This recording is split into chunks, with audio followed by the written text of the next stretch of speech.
At Christmas dinner, my sister slapped my baby.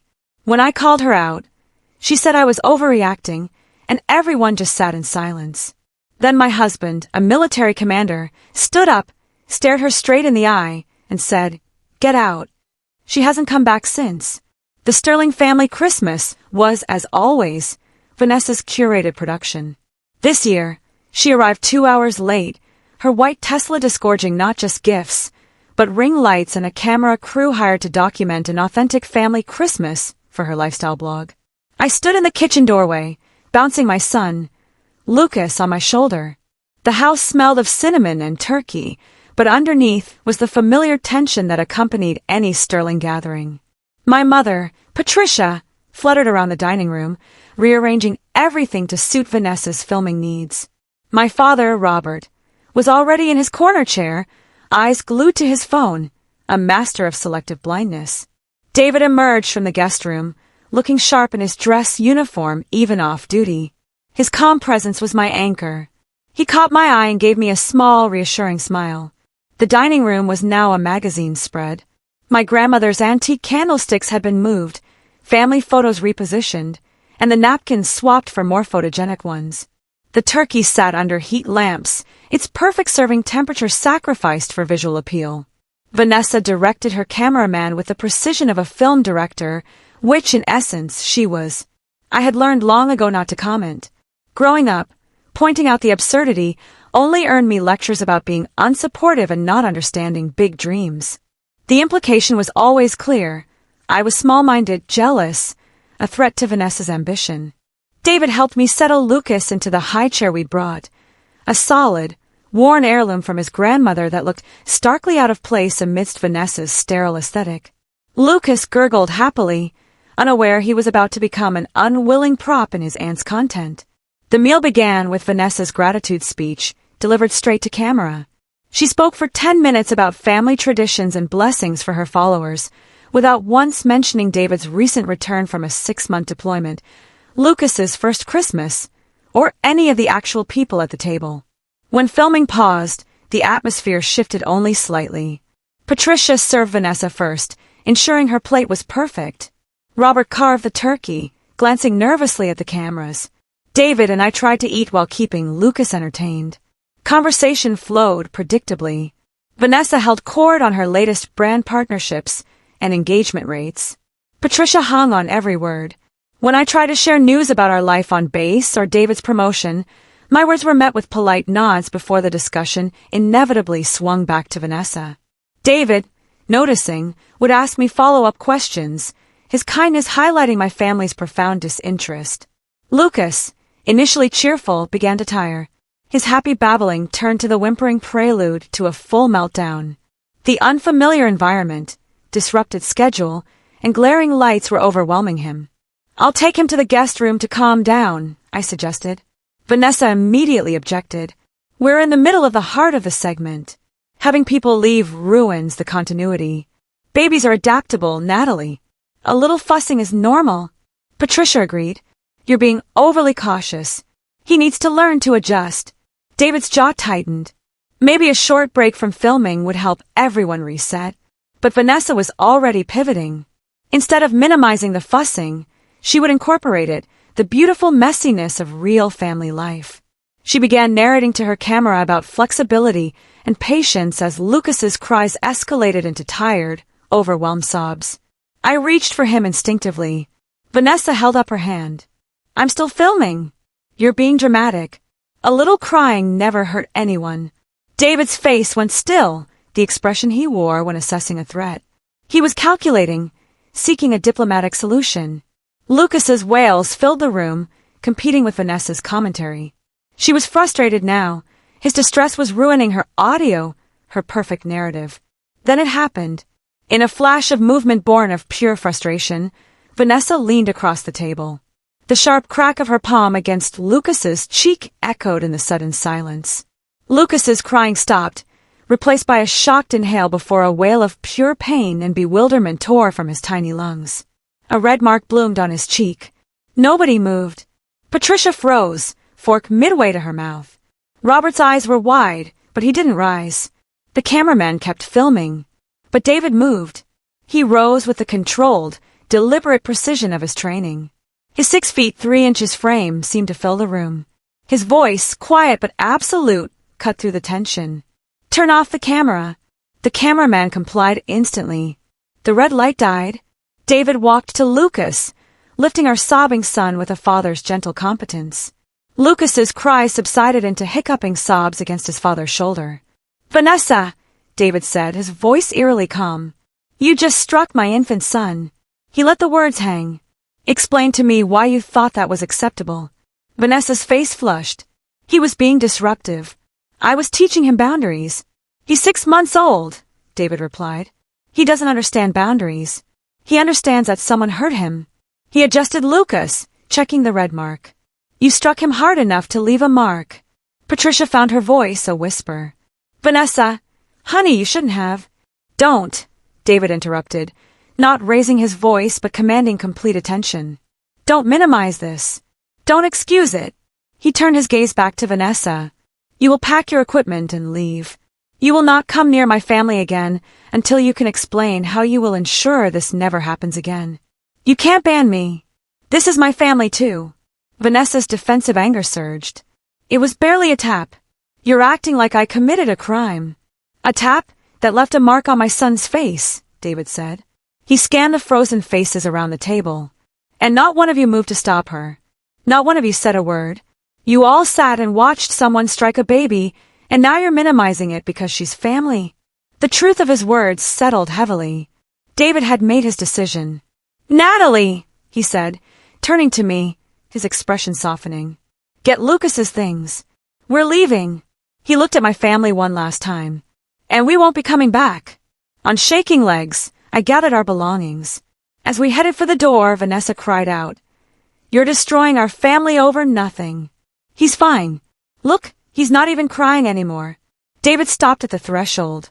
"The fact that you think striking a baby is nothing tells me everything I need to know about your judgment. The fact that this family excuses it tells me everything about their priorities."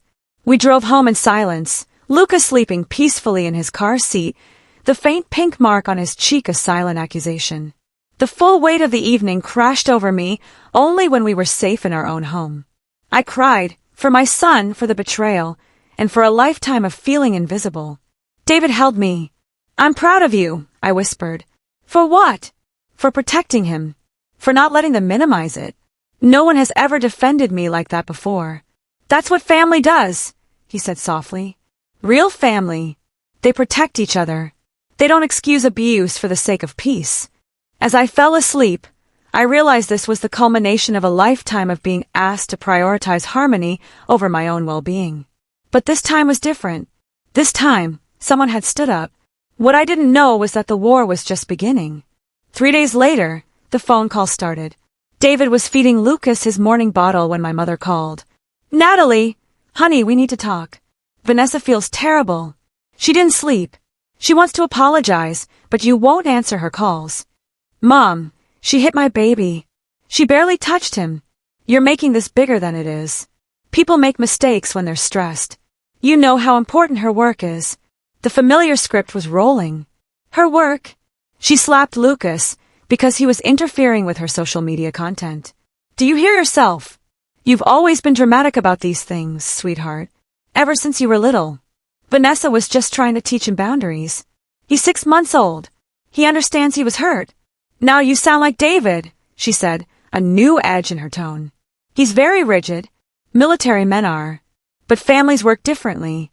They require flexibility and forgiveness."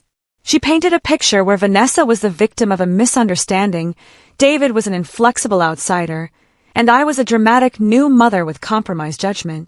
My father called next, his words rehearsed. "Natalie, let's be objective." Vanessa said she was just trying to get his attention, maybe a little firmer than necessary. She didn't intend to hurt him. Children are resilient. Intent doesn't matter, Dad. The impact does. She's not experienced with babies. She was trying to help. Sometimes people make poor choices. Every time I centered Lucas's well-being, the conversation was redirected to Vanessa's feelings, her stress, her good intentions.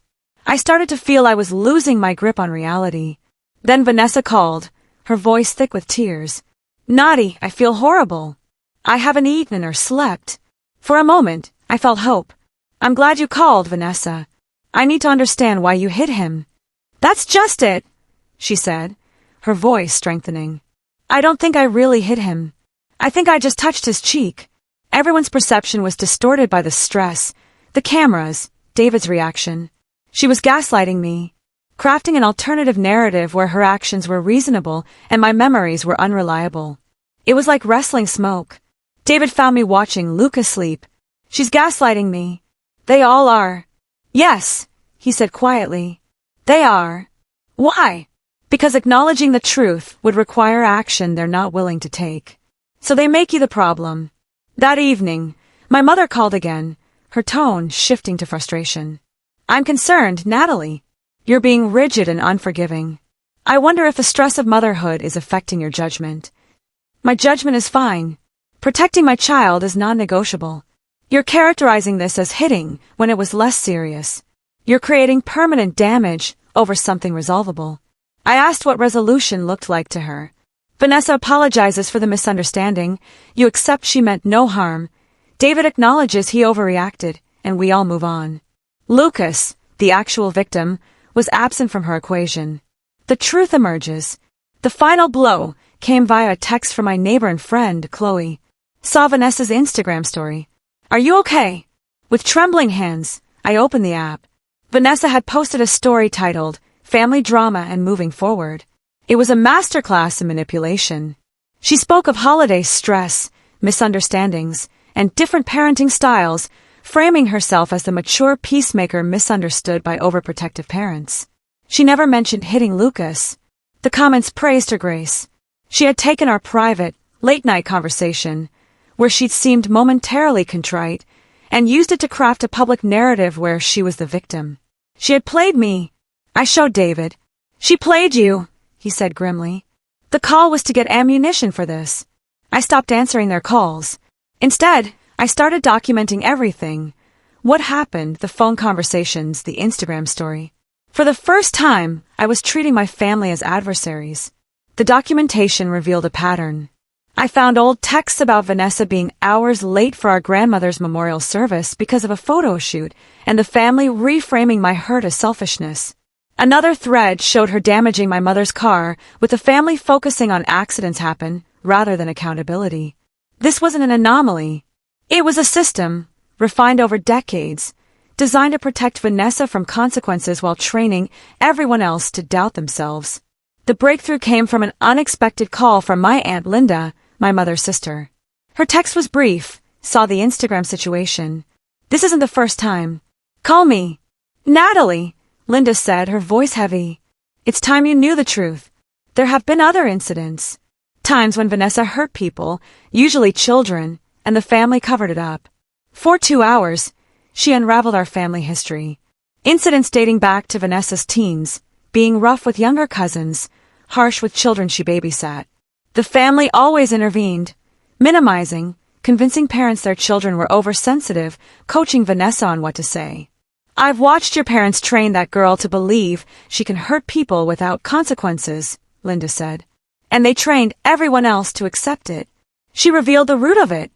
Vanessa had developmental delays as a child, requiring intense advocacy and protection. My parents had never transitioned from protecting a vulnerable child to holding an adult accountable. They still saw her as needing protection, even when she was being manipulative and harmful. She knows what she's doing, Linda said. And your parents enable it because they can't see her as anything but vulnerable. The Christmas dinner wasn't an isolated mistake. Lucas wasn't her first victim. He was the latest in a long line. The clarity was devastating and liberating. I wasn't just protecting Lucas from one incident. I was breaking a generational cycle of abuse and enabling. I asked Linda and other relatives for written statements. The picture that emerged was undeniable. My cousin Sarah confessed to witnessing Vanessa push her younger brother down a stairs, causing a concussion, an incident the family had labeled an accident. Sarah, now a mother herself, had ensured her children were never alone with Vanessa. Sarah also revealed the true stakes. Vanessa was in talks with a major network for a reality show. The Christmas dinner footage was part of her audition reel. This wasn't just about social media. It was about a television career. Lucas's distress had threatened $1 million opportunity. The stand. The confrontation escalated when I received a certified letter from Vanessa's attorney accusing me of a defamation campaign and demanding I sign a statement that no assault had occurred. David and I consulted a lawyer, Janet Morrison. She assured us the letter was bluster, truth is a defense against defamation, and helped us craft a powerful response. We turned the tables, putting Vanessa on notice for assault, emotional distress, and commercial exploitation of our family without consent. We made it clear we were prepared to defend ourselves with full documentation. The silence that followed was deafening. It was broken by a call from Jessica Chen, a producer from the network considering Vanessa's show. They'd received concerning information and wanted to verify the authenticity of her family content. I answered her questions factually. The fallout was immediate. My family descended in a panic. Vanessa showed up at our house, unannounced and enraged. "You destroyed everything," she screamed, mascara streaking her face. "Years of work gone. Because you couldn't let things go." "I protected my child," I said. "If that destroyed your business, maybe it was built on lies." "It wasn't lies. It's content creation. Storytelling. Everyone knows social media isn't literal." David stepped between us. "You used our family as props without consent. And when our baby interfered, you hit him." "I barely touched him. He was ruining months of work," she shrieked, her true priorities laid bare. "Do you know how hard it is to create authentic content when people won't cooperate?" David recorded every word. "Get off our property," he said, his voice cold steel. "If you return, I'll call the police." Her mask was gone. She wasn't sorry. She was angry her prop had malfunctioned. The network deal vanished. The legal threats evaporated.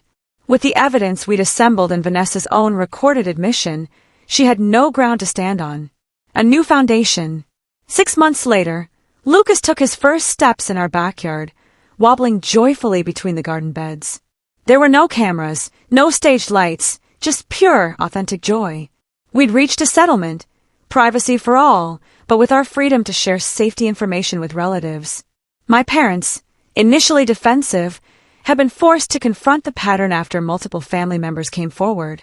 They hadn't fully apologized, but they'd stopped pressuring us. Our interactions with them were now limited and supervised. Vanessa had essentially disappeared from our lives, her social media pivoting away from family content. The military community at Fort Henderson had become our true family. Our friends, like Captain Torres and his wife Maria, provided the support and authenticity my birth family never could. David received a promotion, his integrity in handling the crisis noted by his command. I began volunteering with a family advocacy program, helping other military spouses set boundaries with toxic relatives. My Aunt Linda became a cherished confidant. Watching Lucas, safe and fearless, chase a butterfly, I felt a profound peace. We had traded the comfortable lies of my birth family for the difficult, beautiful work of building something real. The war that began with a slap had ended with the only victory that mattered, a child who knew he was safe, loved, and that his well-being would never be negotiable. He would grow up understanding that love means protection, not accommodation. That family is built on trust, not obligation. And that his parents would always stand up for him. In losing the family I was born into, I had finally found the courage to build a family that truly deserved the name.